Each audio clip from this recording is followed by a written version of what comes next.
Excited to speak with you on AI safety and the potential extinction events that could happen for humanity. I don't know how positive this conversation is going to be for a lot of people, but for people that aren't aware of the work you've done and ultimately how you became one of the leading voices in the field of AI safety, can you provide some background about the work you've done and kind of how you got to this point? Right. So maybe about 15 years ago, I was very interested in artificial intelligence, and I was hoping to help develop it for the benefit of humanity.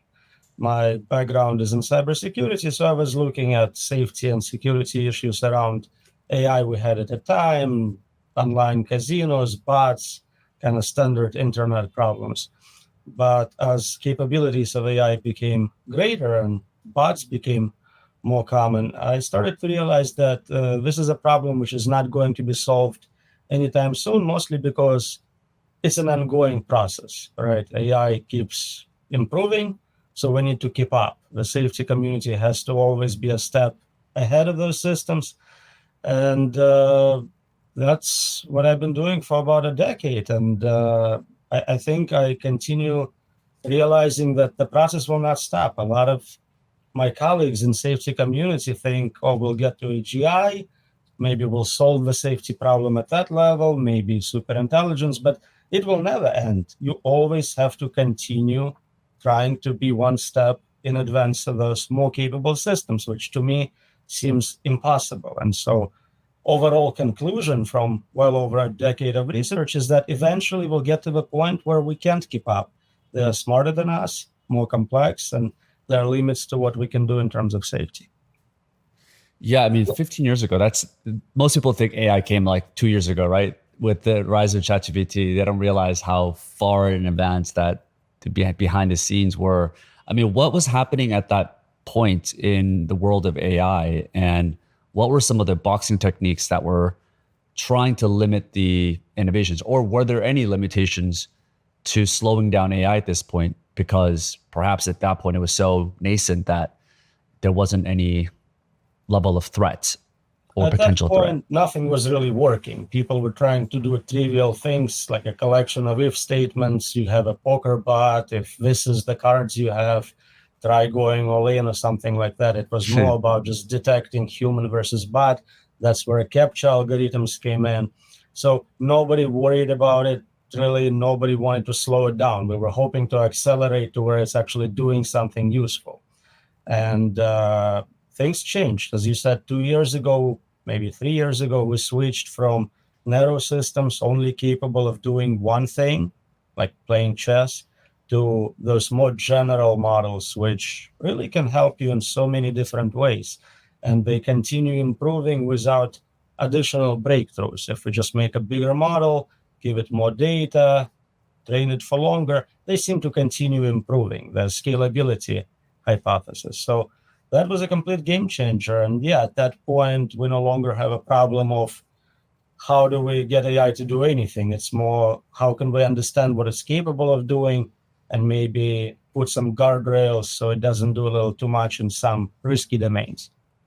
And what was that point of opening Pandora's box, in your opinion? Was it the rise and really the introduction of ChatGPT that put a consumer interface into using these artificial models, or was it behind? Was it further behind, or are we not there yet? Can we still have some sort of limitations or ways to restrict AI?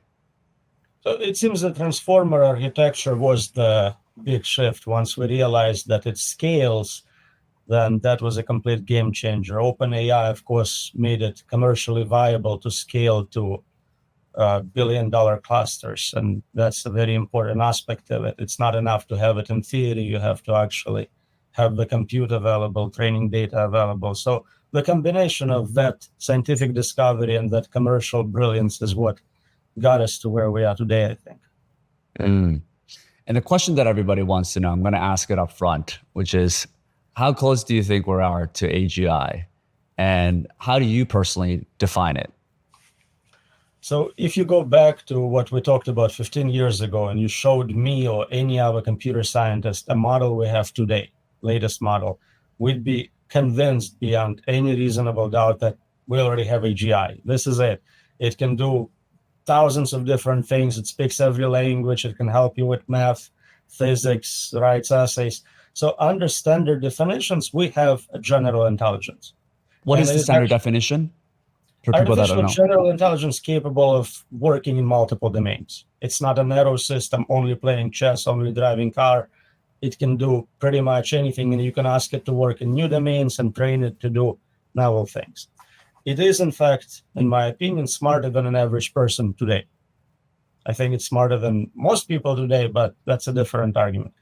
And so I think we have something which is general and capable of learning. It is not superior to all people in all domains. It is not super intelligent. It cannot do novel science and engineering at the level of top people. Once it gets to that capability, it's smarter than all of us. It's super intelligent. It can start self-improvement cycle, creating new versions of AI which are better than the previous one. And at that point, it has less reliance on human input. So I think this is where we are today. You can argue that that's not true AGI, but in terms of capabilities, if you look over all domains and compare it to an average person, it would outperform them, even if it's still very bad at, let's say, stand-up comedy. Yeah, I remember seeing when the Grok 4 came out and Elon was kind of making this point that if you use Grok 4 Heavy, the model that is using deep reasoning, it's a PhD level at pretty much every single topic you can imagine. However, it lacks common sense. I found that so interesting. So it's like it can do the most complex tasks that even a PhD can't do, but it like can miss the most basic common sense. So what does that tell you? Like, would that still be considered AGI when it can go to the far extremes of intelligence in solving problems, but it can't like know the basics of human emotions or intelligence that everyone, a 5-year-old could potentially know? Yeah. So you know how there is this idea of absent-minded scientist, someone who can figure out quantum physics but has no idea where umbrella they left Right. behind. It is very similar to humans. I know many academics who have no common sense whatsoever. They are brilliant in their narrow domains of expertise, but they just don't have capacity left for trivialities of life. And I think maybe it's very similar here. The system is trained on solving really important problems, so maybe those basics of human interaction is not explicitly provided, but it can certainly learn them if that is what it chooses to do. Sure. Yeah. It's probably not the priority right now. But what is it about us that continues to move the goalpost of what defines AGI? Because as you said, that from a definition technical perspective, we've reached AGI. But I wonder at what point is it just the fear of humans, you think, to recognize that AGI is already here? And with AGI comes all of these different things. So we kind of refuse to admit that we're already here at this point of AGI. It depends on who you're asking. I think for OpenAI, they have a clause in their contract that if they build AGI, Microsoft is somehow gets kicked out or something. And I don't know if they're ready for that. So for them, it's an explicit problem in terms of admitting what they made. For most people, I think what you're saying is right. If they find an obvious problem, like, look, it cannot even count the number of letters in a state name or something, then it's so dumb and not worthy of that great title of general intelligence. But again, in terms of usage, in terms of what people actually do with it, I think it's like a drop-in employee. You get someone, you ask him, okay, I need you to send this email. I need you to book this for me. And this is basically what the expectation is for a secretary. Yeah, and it's kind of difficult for the average human who naturally thinks linearly to try to project what will happen exponentially, which is what's happening with the advancement of AI. And where do you see, for someone that's kind of been in the exponential curve and studied it over the last 15 years, what do you see in the next 5 to 10 years of what potentially artificial superintelligence could be? And how do you define artificial superintelligence versus artificial general intelligence? Right. So general intelligence is kind of like a smart person who can be dropped in employee for any occupation. Superintelligence is being better than any human expert in every domain. So it is a better engineer, better poet, better driver. It's just better. Now, it can be worse at something, but it's just a question of additional training. So it can also learn and pick up additional capabilities. It may not know immediately how to play some new game, but it can quickly learn to dominate. So that's what we expect soon after AGI comes, a fully automated scientist engineer. But most people stop thinking at that point. But that process will continue. You'll have superintelligence 2.0, 3.0, and it's an indefinite process until we run out of physical resources to train those models. They can always get more data through self-play and simulation and experiments. So it's really just a question of converting more and more universe into compute for them. And is that an easy way to quantify? Like, can we have measurable, quantifiable studies or measurements that can say, okay, this is ASI. This is technically where we are at this point. Or well, again, under the definition, if it's better at everything you can come up with, then you kind of have to admit at this point it's designing tests to measure you. Sure. It's funny though, right? Like, we almost always project something that could be potentially the worst case scenario. And most people, I remember even a couple of years ago talking about AGI, how that's going to be the end of the world. Yet we're here, technically, nothing really seems to be happening. I understand a lot of the work that you do is talking about potential existential threats and risks to humanity with the rise of AI. But I guess this is one example. Like, humans have always, for survival instincts, tried to mitigate the downside. So we always had this worst case scenario, but doesn't seem like much is happening. So can you talk about your perspective of what are the existential threats in different aspects? What are the risks of what could be happening as AI continues to evolve? All right. So two levels. AI is a tool, something we have today. People use it to help them with their problems. So if you have someone with malevolent goals, terrorist, psychopath, they may ask it to help developing a biological weapon, chemical weapon, something like that. Maybe hackers will use it to hack into nuclear facilities, try to interfere with military operations. That's what we expect. We've seen some of it. It's not really as bad as some people predicted, so that's a good sign. Maybe because AI is also being used as a defender in many of those firewalls and patching zero-day exploits. But overall, as long as it's a tool, we understand human preferences, human goals, we can kind of deal with it. The concern is where AI becomes an independent agent with its own separate goals, or maybe side effects of goals given to it, but not something we explicitly control. At that point, if it's as capable as we predict, it can still rely on this technology we understand, synthetic bio, nanotech, but it can also invent new types of dangers, technology we simply don't have yet. I think it helps to kind of look at the cognitive differential between humans and a lower intelligence, like squirrels. Squirrels can think about all the ways we would harm them. Maybe he'll have a big stick, maybe he'll throw lots of nuts at me, but they cannot comprehend really all the ways we can harm them. And that's exactly the point. A smarter intelligence is unpredictable.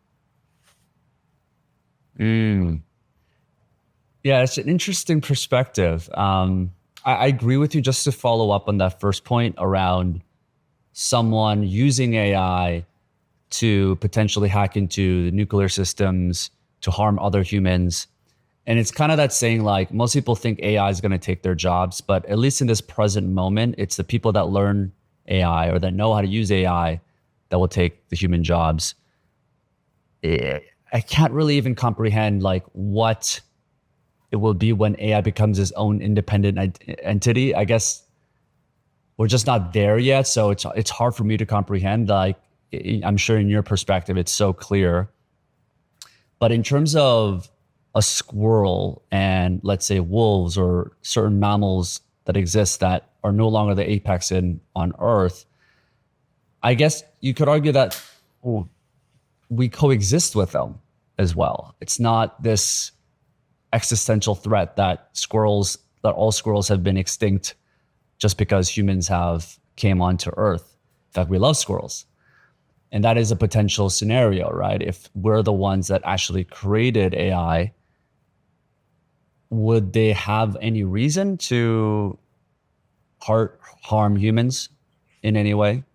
Well, we did hunt many different species to extinction. Squirrels are just not very meaty, so we left them alone. If tomorrow we decided we want to get rid of squirrels, we totally could. I think more annoying things like mosquitoes are definitely on the list of things we're trying to explicitly wipe out. Through gene drives, through other measures, we spray chemicals to where they try to reproduce. So it's a question of what we want. They have no control over that situation. And that's what I'm trying to say. Is it possible that for whatever reason they decide to not do any damage to us? It's totally possible.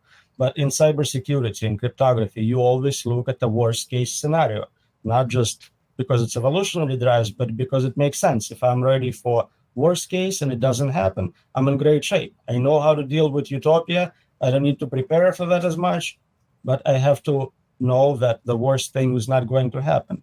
And there are many game theoretic reasons for why you would want to get rid of a competing intelligence, or intelligence capable of producing another superintelligence to compete with you, or intelligence which may be wasting resources, or it may not be even deliberate. Maybe it wants to cool down the planet to have better servers, and we are not compatible with that temperature. True. Yeah. So many scenarios that I haven't even thought about of why we would be potentially. It's just like we'd almost be a mosquito just in the way of their ultimate goal, and we can't even comprehend all the things that they have in plan. And that's the important point. I kind of told you things I considered, but that means nothing for something much smarter. They would have other considerations I cannot comprehend. Right. What are your thoughts? So Ray Kurzweil talks about this idea of transhumanism. By 2029, we would merge with machines. I think there was something like 40% of Gen Z are already relying on ChatGPT to make most of their decisions, which is so crazy, right?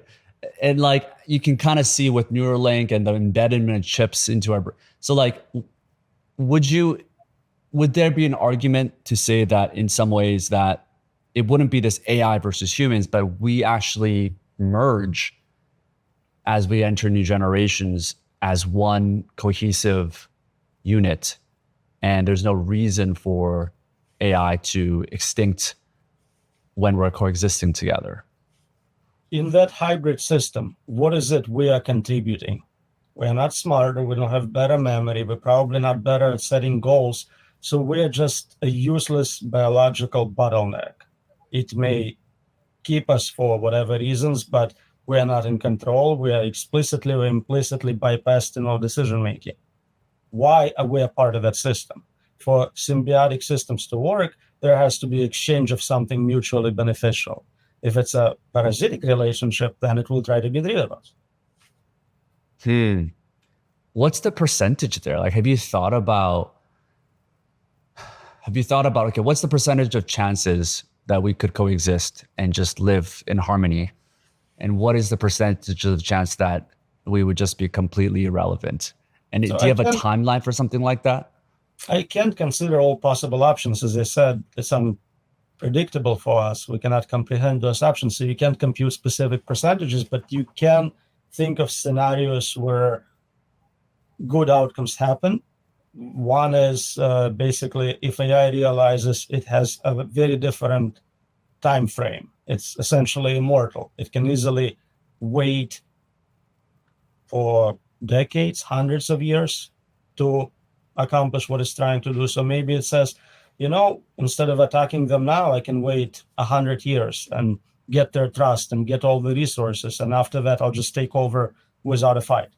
So for 100 years, it could be a very helpful, useful agent, making us happy. And we, as you said, 40%, I never heard that number, but let's say it's true. Tomorrow it's going to be 100%. So they completely surrendered control already. And this thing is not even general intelligence in many definitions. There is also this potential scenario that humans are very emotional and we're very short-term driven, just from an evolutionary perspective. So this could be 10,000 years from now as well, right? Just because an AI, they're not emotionally impatient. So perhaps even if there is an extinction scenario, we as humans probably think it's 100 or maybe even shorter. But for an AI, if they're not in a rush, perhaps it's much Same longer. logic applies at any time scale. It can always think, well, I can just wait longer and accumulate more resources. The concerns are if there are competing superintelligences that would lose parts of the galaxy in terms of resources, it may be worried about that happening. On the other hand, it may be worried that taking us out would look bad to other superintelligences. If somebody's watching, if a more powerful superintelligence is actually controlling this cluster. So there are things, again, it's so many levels deeper than what we usually consider in our safety for the next model that I don't think we can meaningfully discuss percentages. Makes sense. Beyond the extent, like the obvious threats of human extinction, I think you talk about things like ikigai risk. Obviously, there's economic risk. What are the different types of risks involved with AGI, assuming humans are safe, but there are layers of risks that are involved? So if we're safe, if we are not subject to X risk or suffering risks, you're saying what are the problems with meaning, with most people worry about job loss, right? If you have 100% unemployment, it's definitely going to lead to social unrest. The economic part is usually solved through some sort of unconditional basic income, unconditional basic assets. So people may have just resources, and if property rights can be enforced, then that helps them. With meaning, it's a little harder. We don't have this idea of unconditional basic meaning yet. So it would be nice if we could provide everyone maybe a virtual world in which they have something important they're working on. They have exciting, interesting lives, healthy lives. So that could be something we can actually look at. But all of it assumes that we manage to stabilize the superintelligence. It's not taking us out. And that's a big assumption. That's the hard problem. So I don't think there is a good chance we'll manage to do that unless the superintelligence itself decides to keep that state of the universe. So we can talk about what gives meaning to many people. I think for intellectuals, it's some sort of a challenging puzzles. You can talk about, still competing in chess and poker and whatnot, but a lot of it will be very kind of artificial, superficial, because you know that system is playing chess 1,000 times better than you. Everything you're doing is like Special Olympics. Yeah, there's a lot of points there. One of the things that you talked about chess. Yeah, humans seem to be interested in watching other humans and humans, including chess, right? AI can already beat most humans and all humans in chess, the most advanced ones. And yet chess between humans have never been more popular. So in terms of meaning, like, I don't know if, I guess, there's other ways that I feel humans can continue to find meanings as long as it's an interaction between other humans. What are your thoughts on that? So many people find meaning in spiritual and religious worlds. Maybe that's going to be more prominent, and perhaps superintelligence will be a good stand-in for more interactive God experience. You can actually talk to and ask for magical things to happen. Cure me, and the blind will see, and disabled will walk again. Fair enough. Yeah, but the big thing that I do think about is the economic risk, right? There's a quote by John Maynard Keynes in 1930, and he said that in 100 years, we'll go from working 40 to 50 hours a week to no more than 15 hours a week. We're about 100 years at this point. And I don't think that is necessarily change, despite humans being far more productive with the use of technology. So do you think AGI can actually shift humans in how we find meaning? Because it seems at this point, humans have wrapped around their identity around career and doing work itself versus leisure or like just learning a new hobby. So I don't know if that's something that humans can be unwired to do. So what is the result there? What is the human struggle at that point after this? Yeah, I think we both live in a bubble where we have interesting lives and awesome jobs. I think very few janitors will be like, this gives me meaning. Let me go to work 60 hours a week. So I think you have to separate jobs people do to survive versus hobbies we get paid for. And I think podcasters would be an example of people who'd be quite happy to continue working hard. Fair enough. Okay. So in your opinion, the vast majority of the population would be okay with not being able to work because of the productivity of AI and getting a UBI check every month? Like, what is the consequence of humans not working and how do we support that? Right. So if you tax productivity of big AI robots, you can redistribute that. I don't know if it has to be a cash check or if there's just public resources available because of abundance. Public transportation is now free. It's a self-driving bus. Okay, things like that, but some sort of mixed model we can experiment with. I think we'll figure out how to have a lot of free stuff. That's not the most challenging problem. Mm. Interesting. Yeah. Just through the abundance of productivity and resources that we'll gather. At the Some same things time, are still yeah, rare, like there is limited amount of waterfront properties and rare art, but that's not a necessity. So most people would be just fine getting unlimited basic needs met. yeah.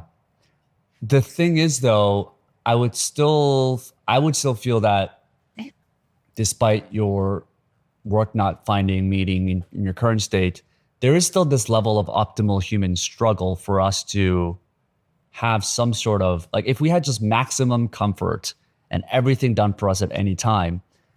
I don't know if that's what humans want. Even if they think they do, I don't know if that's actually what's going to drive happiness for them.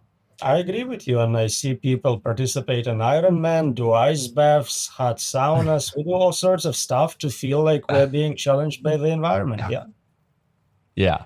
Okay. So that's you're saying it won't be found through the typical ways of how we define productive work, but perhaps they can find it in other aspects of hobbies or sports or other leisure activities. Yeah, you can try climbing local mountains. You can compete with others in sports. Got it. Got it. Um, do you find do you think there's any jobs that AI can't replace? So there is a difference between capability and actual market uptake. So maybe you can have oldest profession fully automated, but maybe the market is not interested. So there are certain things only a human should be doing. Like what are examples? Um, so some people may prefer to talk to a human therapist for purely discriminatory reasons of substrate discrimination. They Right. don't think this metal clunker understands what it's like to be human. It's not like a AI psychologist is any worse or psychiatrist would be inferior. In fact, they have Probably been shown better. to be better in many ways. But again, because of preferences, we might see certain jobs still retain human aspect to it. Yeah, I'm really just trying to ask if I'm going to be out of a job here, Roman. Our I don't know podcaster is if going to you have a actually job. a person or you are an AI with a cute avatar. I have no idea. Yeah, we'll never know. It's hard to tell, I never met especially in you the before, future. so as far as I know, you're just Yeah, a we new had a real we had a guy. glitch there like 5 minutes ago. There was a bug in my system.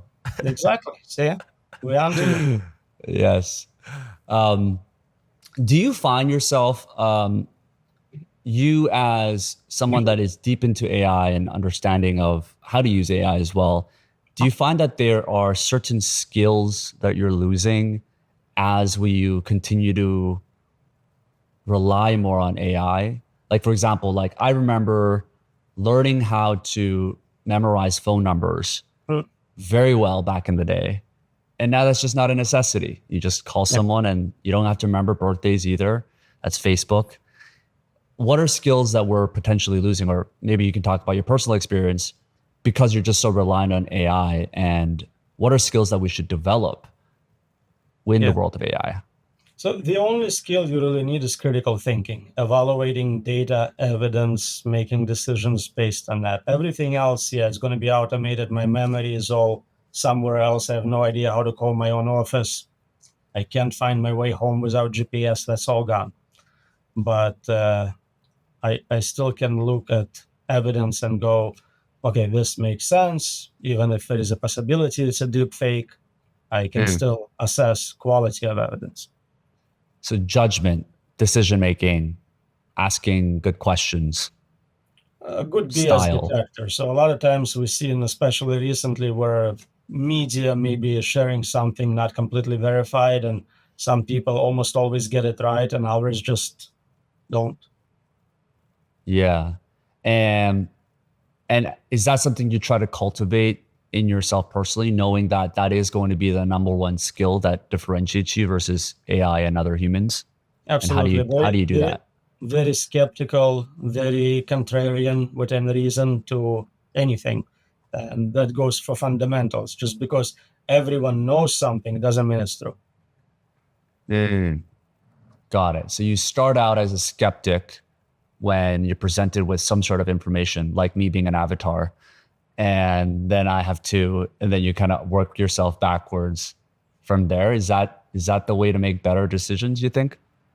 Well, that's a great example. So I get dozens of invites on different podcasts every week. And I never heard of 99% of people inviting me. So I have to make a decision. Is this a real person? Are they trying to create some sort of a scam? Is this not really a real podcast? So some of them are really good. They would create real fake websites with real fake You've had subscribers. And fake there podcasters reach out to I you? can detect. So sometimes you go on someone's YouTube and they have 100,000 subscribers, 10,000 views, and 2 comments. Mm. Somehow I'm suspecting you're just buying subscriptions. Hmm. So things like that. And it's trivial to detect, but the general skepticism of just because someone's telling you this is the answer, it may not be the answer. What is the agenda? What are we trying to accomplish? Yeah, and this is becoming increasingly harder, right? Because in the age of Google, when you ask the question, the average lay consumer, you are presented with 10 immediate options on page one that you could choose from. And then you go to a page that another human has written. In the world of conversational LLM, you're presented an answer like it's a confident answer. Is it? And there's no like, yeah, there's sources and everything. But because of that, it's kind of like hard to be skeptical. Like you're not really necessarily making your own decisions. You're kind of being told the answer in many ways. And I guess this is what's going to actually kill a lot of decision making skills for a lot of people because they're just believing whatever the information is in front of them in many It gets cases. harder because even the references, they now would include references with AI answer, but the references could be AI generated. So as Right. more of internet is artificially generated to your request dynamically, so a Wikipedia page shows up, then I ask a question and they just generate it based on what AI thinks the answer should look like. All of that stops being reliable evidence. It's just circular self-verification by that model. It hallucinated an answer, hallucinated evidence for it. And we used to deep fakes, which are instances in time. You have a picture, maybe you have a video, but I can show you 10 weeks worth of deep fakes, all proving the same point. Behavioral drift of whatever you started with to any point I want you to agree with. Mm, yes. No arguments there. What what do we do with this? I mean, let's shift to AI safety here. I think you said that the best we can hope for is safer AI. There's no world where it's going to be 100% safe AI. The Pandora's box is already open, it seems. Do you still feel it's viable for most corporations or countries to slow down AI? I know we made this kind of shift earlier this year or later last year about everybody signing a petition. I don't even know where that went. I think it just kind of flew over the radar, right? As soon as DeepSeek came out, they're like, oh shit, China's working on it. I guess we're going to throw out this petition. But do you still think that's viable at this point where countries are competing now at this point, not just within the nation? Well, petitions never do anything. They're just a way to put your name up there with other famous names. I don't think we can slow down in practice. There is too much money, too much concern about national defense interests, corporate interests. Is it a good decision not to build superintelligence as fast as we can? Yes. Is it in personal self-interest of every actor? Yes. Is the global strategy for everyone to try to get as far as they can before everyone stops? Also, yes. So you have this prisoner dilemma situation where we as a community win if we stop, but individuals win if they capture the most of this economic pie. Got it. TLDR, too late. We need to get majority of experts to agree that nobody would actually win as a result if we create uncontrolled superintelligence. You will not be rich, famous. You will not go into history books. There's not going to be any history books, basically. With like open source proliferation and this like decentralized nature of development, I guess the other argument is that like, even though AI progress, even if we slow it down on the big corporations like OpenAI, it's now globally distributed. So anyone with, a basic cloud access, they can spin it up, create a Llama 3 or whatever it might be. And even there's leaks within different models that they become public. So it seems like it's not just about big companies. It's kind of, as anyone can really start to continue to develop AI at this point. Yeah. So again, a decade ago, we kind of said, those are the guardrails you should have in place not to get in trouble. So make sure you never connect it to internet. Make sure you never open source it. Make sure. So basically, it was treated as a list of advice for what to do as soon as you can. So at this point, yeah, it doesn't look good. Yeah. One positive note here, again, I'm going to play the positive side here, is that there's an argument to be said that multiple competing AGIs could actually lower the risk of extinction, because there's going to be, if you have multiple models that are smart and equally smart, just a little bit smarter or dumber, there's going to be good AGIs as well with good intentions that could fight against bad AGIs that are there. And instead of one global superintelligence or one global OpenAI company that's out there, if you have a lot of decentralized and a lot of AGIs that exist, couldn't that kind of cancel out each other? And actually, we could have AGIs that protect us as much as this narrative versus this narrative of like AI versus humans. It's actually, there's going to be good AIs and bad AIs. Yeah, so we don't know how to build a good AI. The whole problem is they're uncontrollable. If we knew, we could just build good AIs and no bad AIs. So you have two uncontrollable or more AIs, superintelligence fighting, and we're collateral damage in that fight. Right. Okay. So this is all assuming we have a way to control it, I guess. And if you do, then you solve the problem. Congratulations. Now you can talk about utopia design. The other positive angle here that I could argue is that, yes, there is the small percentage that everything could go extinct, but there's also the potential cures for disease, aging, death. Like, I think humans naturally we're smartly thinking about the downsides, but we often perhaps deprioritize the potential benefits of that. Like, we could go to Mars and actually escape the potential harm that could come from AI or different planets. Yeah. What are your thoughts on that? AI is super useful technology if used as a tool for solving specific problems you mentioned. So yes, let's cure cancer. Yes, let's work on life extension using something akin to what we used for protein folding problem. A narrow system trained for specific task, superhuman in that domain. Let's stop developing general superintelligence and put resources in exactly what we need to solve those problems. And no, going to Mars will not protect you from rogue superintelligence. Do you is there any particular AI models that you see today that is building, maybe not 100% right, but at least doing it with some safety precautions in mind that you could trust, knowing all the different models that you have seen? No, all the safety is about kind of filtering out undesirable keywords and topics. None of it is really ensuring safety of the model. Got it. Okay. So there's no like example that you could point out and say like, well, there's some good there potentially.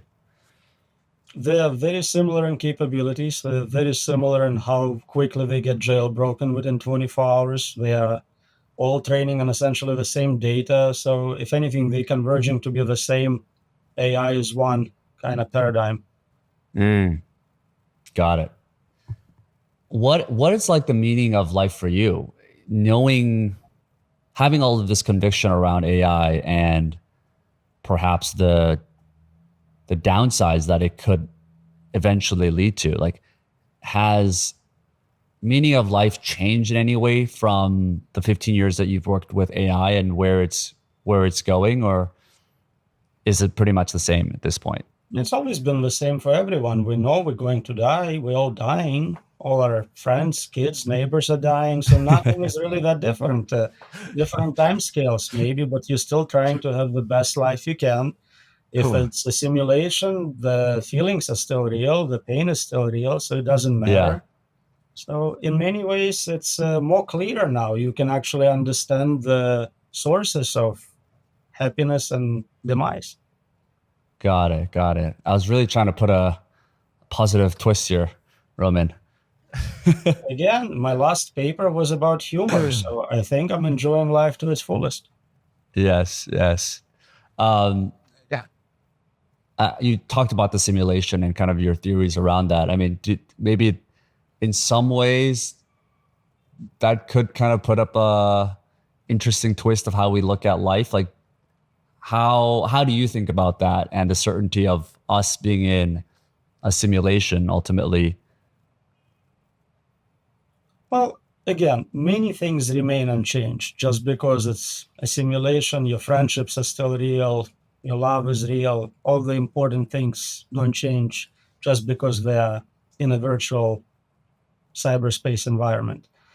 Uh, for me, what's interesting is to understand reality. True scientific knowledge would be outside the simulation. So trying to penetrate that virtual box we're in and getting a glimpse of real physics, real computational science would be interesting. But I haven't made that much progress so far. We have one paper on how to hack the simulation, and so far it's not being cited sufficiently.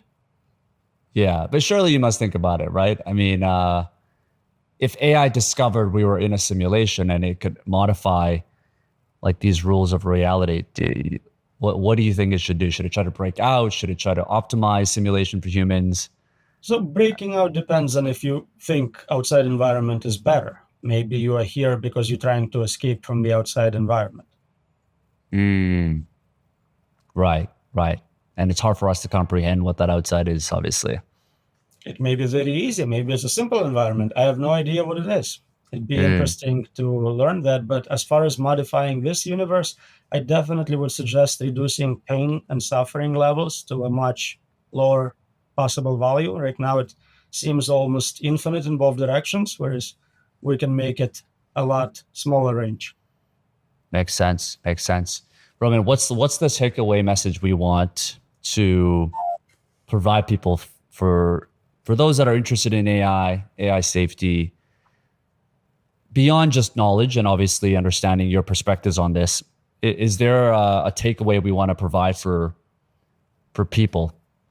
Yeah, don't build general superintelligence. Don't vote for people who do. Don't fund them. Don't work for those companies. You will destroy everything. Mm. And your work around writing books and everything, is that kind of the way you see your mission ultimately? Is it just making sure you can do whatever you can do to ensure that AI is not going to be out of control?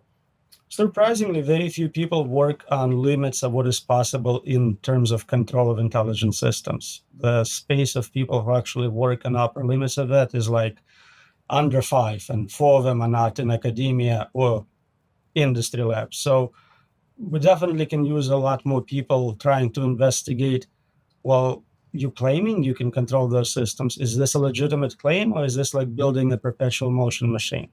You seem busy, you're working on batteries and new wires, you're making great progress on making perpetual motion machine, but are you really? And you're trying to make a perpetual safety device. Is this any different? Makes sense. Well, Roman, I appreciate your time here. Where can people find out more about you? You've got a ton of books, so we'll link some of the recent ones down below for you. Where can people learn more about you and find out your work? You can follow me on X, you can follow me on Facebook, just don't follow me home. Always the same address. It's okay. We're in a simulation anyway, so you're safe. You can be harmed in the simulations we discovered. Roman, I appreciate your time here. And hopefully people got some sort of a takeaway after listening to this, and they can check out your work as well if they're interested in AI safety. Appreciate you. Thanks a lot. Appreciate it.